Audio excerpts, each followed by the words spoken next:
ಬಿಹಾರದ ಮಧುಬನಿ ಜಿಲ್ಲೆಯಲ್ಲಿ ಹಮ್ಮಿಕೊಳ್ಳಲಾಗಿದ್ದ ಸಾಲ ವಿತರಣೆ ಕಾರ್ಯಕ್ರಮದಲ್ಲಿ ಕೇಂದ್ರ ಹಣಕಾಸು ಸಚಿವೆ ನಿರ್ಮಲಾ ಸೀತಾರಾಮನ್ ಇಂದು ಭಾಗವಹಿಸಿದ್ದರು. ಸ್ವಸಹಾಯ ಗುಂಪುಗಳು ಸೇರಿದಂತೆ ಕೇಂದ್ರ ಮತ್ತು ರಾಜ್ಯ ಸರ್ಕಾರದ ವಿವಿಧ ಫಲಾನುಭವಿಗಳಿಗೆ ಸಾಲ ಮಂಜೂರಾತಿ ಪತ್ರಗಳನ್ನು ವಿತರಿಸಿದರು. ಕಾರ್ಯಕ್ರಮದ ಮೂಲಕ ಸುಮಾರು 50,000 ಫಲಾನುಭವಿಗಳಿಗೆ 1,121 ಕೋಟಿ ರೂಪಾಯಿಗಳ ಸಾಲ ಮಂಜೂರಾತಿ ಪತ್ರ ವಿತರಣೆ ಮಾಡಲಾಯಿತು. ಕೇಂದ್ರ ಸರ್ಕಾರ ಸಂಸ್ಕೃತ ಮತ್ತು ಮೈಥಿಲಿ ಭಾಷೆಗಳಲ್ಲಿ ಪ್ರಕಟಿಸಿರುವ ಸಂವಿಧಾನದ ಪ್ರತಿಗಳನ್ನು ವಿತರಿಸಿದರು.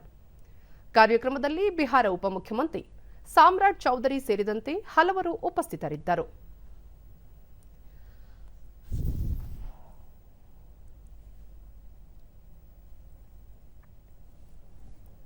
ಬಳಿಕ ಸಮಾರಂಭ ಉದ್ದೇಶಿಸಿ ದೇಶದ ಪ್ರತಿ ಗ್ರಾಮಗಳಲ್ಲಿ ಲಕ್ಷಾಧಿಪತಿ ಮಹಿಳೆಯರು ಇರಬೇಕೆನ್ನುವುದು ಪ್ರಧಾನಿ ನರೇಂದ್ರ ಮೋದಿ ಅವರ ಆಶಯವಾಗಿದ್ದು, ಅದಕ್ಕೆ ಪೂರಕವಾಗಿ ಸಾಲ ಸೌಲಭ್ಯ ಒದಗಿಸಲಾಗುತ್ತಿದೆ.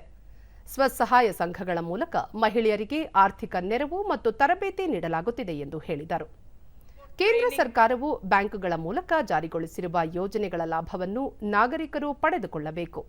ಇವುಗಳ ಮೂಲಕ ಆರ್ಥಿಕವಾಗಿ ಸದೃಢರಾಗಬೇಕು ಎಂದರು.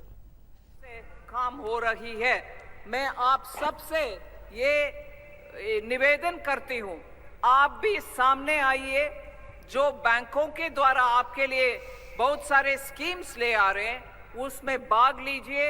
मैं लाभार्थी के शब्द नहीं उपयोग करूंगी, मगर उससे फायदा आपको मिलने में आप अपने आप सक्षम है, मगर और बल आपको मिल सकता है. ನಂತರ ಅವರು ಸರ್ಕಾರದ ವಿವಿಧ ಯೋಜನೆಗಳ ಫಲಾನುಭವಿಗಳೊಂದಿಗೆ ಸಂವಾದ ನಡೆಸಿದರು. ಈ ಮಧ್ಯೆ ಮಧುಬನಿ ಜಿಲ್ಲೆಯ ಸುಗರವೇ ನದಿಯಲ್ಲಿ ಕೈಗೊಂಡಿರುವ ಅಭಿವೃದ್ಧಿ ಯೋಜನಾ ಪ್ರದೇಶಕ್ಕೆ ಭೇಟಿ ನೀಡಿ ಪರಿಶೀಲನೆ ನಡೆಸಿದರು.